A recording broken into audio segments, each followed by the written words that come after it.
1966 ശേഷം നടന്ന എല്ലാ ലോകകപ്പിലും ഗ്രൂപ്പ് ഘട്ടം താണ്ടാൻ ബ്രസീലിനായിട്ടുണ്ട്. അത് അവർക്ക് മാത്രം അവകാശപ്പെട്ട, അല്ലെങ്കിൽ അവർ ഒരു വലിയ തലപ്പൊക്കം എന്ന തരത്തിൽ കൊണ്ടു നടക്കുന്ന അപൂർവങ്ങളിൽ അപൂർവമായ ഒരു റെക്കോർഡ് കൂടിയാണ്. അപ്പോൾ ഇത്തവണയും ബ്രസീലിന്റെ കയ്യെത്തും ദൂരെയുണ്ട് ആ നേട്ടം.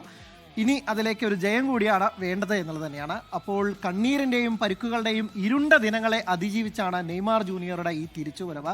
ആ കംബാക്ക് അത് വലിയ രീതിയിൽ ആഘോഷിക്കാനുള്ള വിരുന്ന് അത് തരും നെയ്മർ എന്ന് തന്നെയാണ് ആരാധകർ പ്രതീക്ഷിക്കുന്നത്. 4 വരയ്ക്കുള്ളിൽ ആവേശം അണപൊട്ടി ഒഴുകുകയാണ്. ചരിത്രം രചിക്കുന്ന ആ പച്ചപ്പുൽപ്പരപ്പിൽ വിസിലിന്റെ മുഴക്കം പ്രകമ്പനം കൊള്ളിക്കുകയാണ്. ഗ്യാലറികൾ കടൽ പോലെ ഇരമ്പുകയാണ്.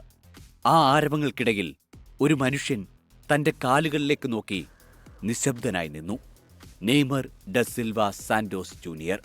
തോൽവി സമ്മതിക്കാൻ മനസ്സില്ലാത്ത പോരാളിയുടെ വീറും വാശിയും പേറി വിധിയുടെ ചതുരംഗപ്പലകയിൽ അയാൾ വീണ്ടും കരുക്കൾ നീക്കാൻ ഇറങ്ങുകയാണ്.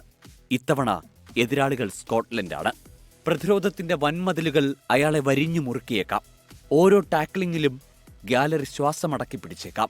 പഴയ മുറിവിന്റെ വേദന വീണ്ടും ഉണരുമോ എന്ന ഭയം അയാളുടെ ഉള്ളിലുണ്ടായേക്കാം. പക്ഷേ പിന്നോട്ടില്ല. അത്രമേൽ വലുതാണ് ആ സ്വപ്നം. സാമ്രാജ്യം തിരിച്ചുപിടിക്കാനിറങ്ങുന്ന സുൽത്താന്റെ വൈകാരികമായ പടപ്പുറപ്പാടിന് സാക്ഷ്യം വഹിക്കാനൊരുങ്ങുകയാണ് ഫുട്ബോൾ ലോകം. തോറ്റുപോയവനല്ലെന്ന് ലോകത്തോട് വിളിച്ചോതാൻ, കാനറുകളെ എഴുതിത്തള്ളാനാകില്ലെന്ന് തെളിയിക്കാൻ. ഇതവസാന അവസരമാണെന്ന് അയാൾക്കറിയാം. കാത്തിരിക്കാം ആ സാമ്പാ താളത്തിനായി. World cup desk 24.